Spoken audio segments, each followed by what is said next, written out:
Hello, everyone, and welcome to another episode of Behind the Love, where we deep dive into every single episode of A Love Like This. Today, we're going to be deep diving into episode 2. So if you have not watched episode 2, do me a favor, pause this video, go watch episode 2, and then come back, because there's going to be lots of spoilers. Heavy spoiler alert warning. You've been warned. So today, we have two guests. I'm going to bring back Nimo, who's playing Tatiana. Hey, Nimo, how are you? Hi, y'all. We're also going to be introducing you all to Amaru Davis, who plays Benjamin. So, hey, Amaru. How you? What's up, everybody?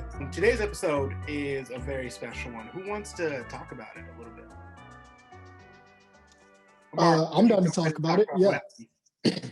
Yeah. So this episode is a very special one. It's one of my favorites because you get to basically have a fly on the wall experience going through the building and bonding of the relationship between Benjamin and Tatiana.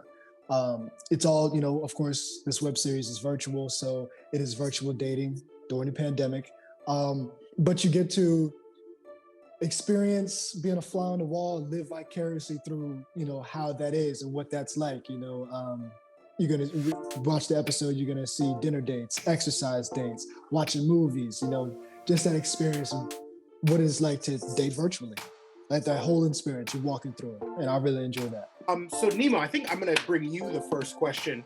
What's Tatiana feeling when this episode first starts? So because she kind of takes a bigger shift than Benjamin does during this episode. So what does this episode mean for Tatiana?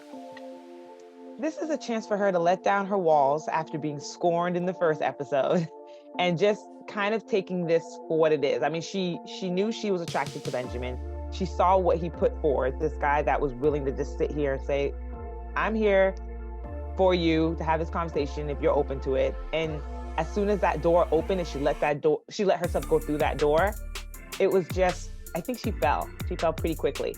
She was just giddy and excited. This was a new thing. He was saying all the right things and not planned like. It was just all authentic relationships, authentic moments. And that's what she was really excited for, that it was kind of rolling into place the way she had dreamed it would be. Amaru, with you, Benjamin kind of enters our space in a very different realm, kind of like we've seen Tatiana in episode 1 and all these weird dates. And all of a sudden right before the buzzer, Benjamin hits it out of the park, basically, and we're here. So kind of tell us, where's Benjamin's mindset when he enters this space? So when he enters this space, Benjamin's mindset in the beginning of the episode is, now I'm actually getting to know her. It was a little rough in the beginning. She obviously had her walls up, but now that those walls are down, I can actually get to know Tatiana. Benjamin can actually get to know Tatiana. And now it's fun to just really get to know somebody and walk through that process and learn more about them and have fun. And Benjamin can let down his walls and get to know her more. Because everyone has walls when they jump in, when they start a relationship. They've always got something. But in the beginning, they all have their walls up. They're just getting to know each other. And then they're experiencing what it's like to be around each other. And they're really starting to enjoy it. I totally feel that. And the thing that I like is it kind of takes this progression of a normal relationship. Like we don't see them doing intimate things in the beginning. We see the more mundanity of them just like talking and then them just like doing stuff that like normal couples do, but just via Zoom, which I really appreciate. So between you two, what's your favorite date that Benjamin and Tatiana go on? I'm going to take this one. I would say it's the movie night. When they're watching Speed and they were just talking about, like, kind of, okay, I can only speak from my personal experience, but I feel like a lot of people do this. It's kind of when you're in an intimate space and you guys are hanging out and talking and it's actually watching a movie, you can't help but talk through the movie. And I just feel like that was such an authentic moment. It was such a real moment.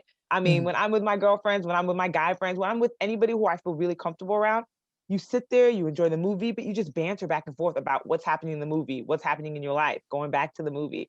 And that's probably one of my favorite scenes. I just think it paints a real picture of a real couple who are starting to fall for one another. Mm-hmm. What about you, Mara? I was gonna say the same exact scene, and that's why I was like, no, because really, I mean, everything Nemo just said is exactly what I think as well. Like there's another level of comfortability and intimacy you have to have with somebody to talk with somebody while a movie, like to analyze and like overanalyze and have fun just talking about a movie, because you don't know if that person is like the type of person where, shh, I'm trying to listen. Like I'm actually trying to watch this movie. It's a movie that both of them have seen. You're one of those people. So we can't. Yeah, talk no, if we don't talk watch to me this during the together? movie. Nah. What if we've seen it before? Nah. Right. Nah. No. Yeah, no, I'm see? weird. So I'm exactly. very weird. Also, Exactly. I So most think my people are like mindset that. has shifted since we haven't been at movie theaters in almost a year. True. I think I'm trying to recreate those spaces wherever I am, so don't talk to me during a movie. Maybe once I get the movie theaters back and I can have that silent space to watch movies, then other spaces won't have to be that. But that's just me being weird. But continue. I totally hear what you're saying, though. No, I mean, it's just, it seems because I don't even do that. As personally, Amaru, I'm just going to watch the movie. I'm just going to watch it. And if we talk, we talk. But these two are, look at this. Look at what's happening. Oh my God, what do you think the people were thinking? Like they're just thinking outside the box, just riffing, talking to each other, not even looking at each other, but they're connected. I think for me, that's one of my favorite scenes as just a viewer of it from a standalone purpose. I think that's one of my favorite scenes to watch because I think it's got the most visually going on, like the colors and such are really engaging. But I think the scene that gets me the most is the scene right before the end, where you're reading to her while she's asleep. I just think there's something there. And I just think there's an intimacy there that I think they've crossed over this threshold, but they didn't even need to say it, which I think that's the mark of a really good relationship when you don't need to say certain things. They're just comfortable. Like Nemo's got her hair wrapped up, and we know anyone that's ever dated a Black woman, that's a different step right there. And Amaru and Benjamin straight up reading her Shakespeare. Like who does that? But like it's this thing that Benjamin does.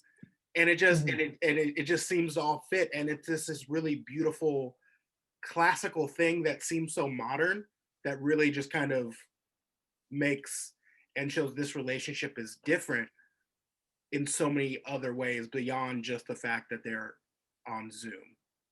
Yeah. And can we talk about that? Benjamin has an amazing voice, very soothing. I mean, who wouldn't want to be read Shakespeare with that voice? Just saying, asterisk. Just saying. James Earl Joe, Benjamin, right there. Basically, they're like, right. Choose. Who do you choose?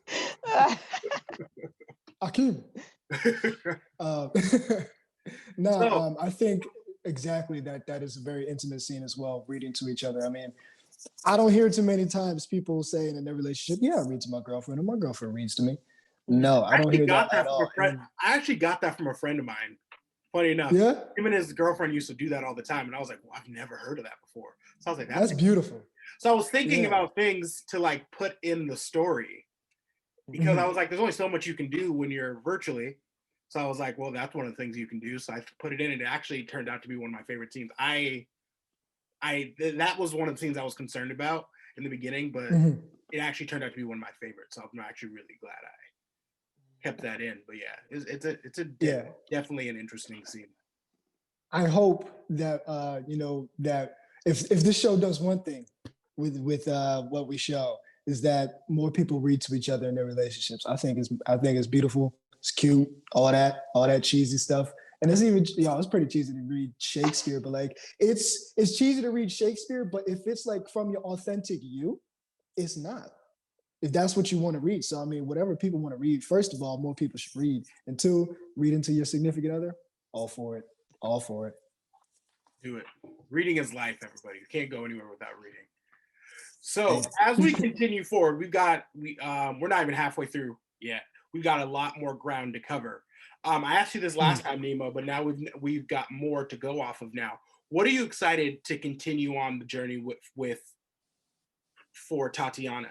What are you excited about with this journey going forward, Nemo? Honestly, I think it still kind of remains true to what I said before. It's just seeing the journey of new love and seeing it unfold little by little, slowly but surely. I think it's just such an interesting thing to see, and kind of linking into what Amaru said, being able to be a fly on the wall and seeing romance blossom the way it's doing in this web series, I think is so awesome. It's so, like, we're almost cheating because we're able to be like, oh, this is so cute. We're able to see what they're doing, what they're talking about, how comfortable they are, what their like quirks or interests are. And so I think still the journey of new love and finding out what each person is interested in and seeing them slowly adjust. Like one person's not asking the other to make major changes in their life to adjust to his or her life. So instead you're just seeing them doing it naturally because they want to be in each other's company. And seeing that in a second, you can really see that in the second episode with the activities they do together. So I'm excited. What about you, Ben? Or Amaru, sorry. So what I'm looking forward to is, I mean, you know, just watching this unfold and watching the intimacy grow, watching the love grow, watching them experience, try not to spoil it, watching them experience getting into other avenues of each other's lives. And what that means, you will see in episode 3, and that's all I'm going to say to that, because I really don't have any other way to say without spoiling it.